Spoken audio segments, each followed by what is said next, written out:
I always wanted to work with Lars. I remember I saw Isaac de Bancolé the night before he left. I know Isaac a little bit, and I went to a play he was in New York, and afterwards we went out and had dinner.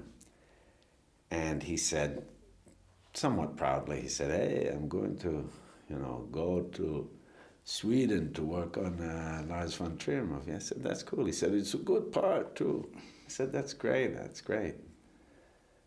And I joked with him. I said, when you get over there, tell Lars if he needs me, just call me up. I'll come right over. And then about six weeks later, whatever, I just got a call, very direct, saying, look, they'd like to have you do this, little part in Manderlay. I liked a couple of the speeches that I had very much. And some of the writing is, very in your face and very kind of overwrought, and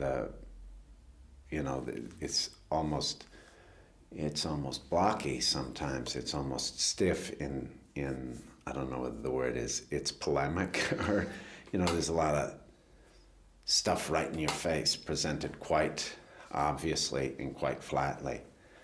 But that didn't bother me. I didn't think that was a bad thing. I thought it was kind of a good thing, because there's lots of ideas floating around in the material that's presented.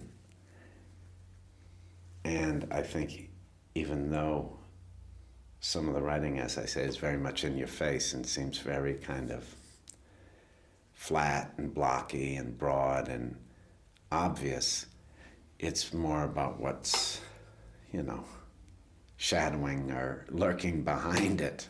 I'm attracted to these issues, and they are a part of my life, they are a part of American life, they're a part of the world. So yes, do I think they're important? Yes. Yes, do I think there's going to be a discussion? Yes.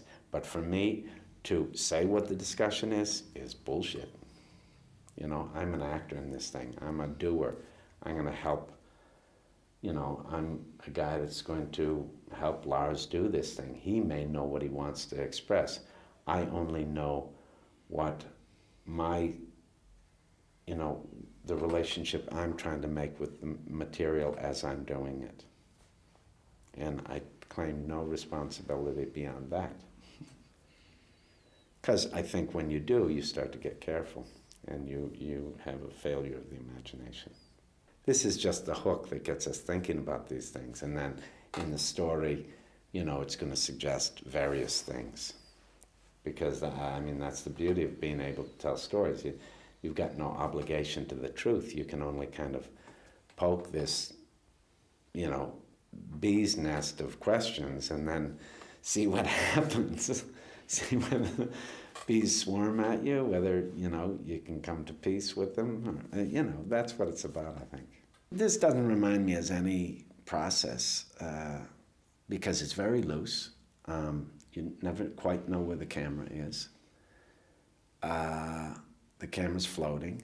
Also, you have the understanding that he's very forgiving about playing around with dialogue and inventing stuff. You don't have to match, because the way he's shooting with a floating camera, basically he can cut from any shot.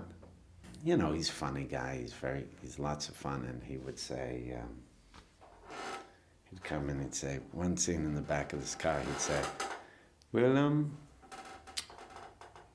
Bryce, 20%, you 14%. And I said, what? He'd say, less acting. So you sort of know what that is, but not really. I come from the theater tradition of no acting, where, actors are called performers, and they don't show, or they don't necessarily even feel. They're task-oriented performers. I think it adds a dynamism. It puts it lets stuff float a little bit more. If you're in a dark room and basically you're looking at two faces and they're talking to each other, what do you deal with? You deal with the faces, the sound, the energy of these people. That's where you work from.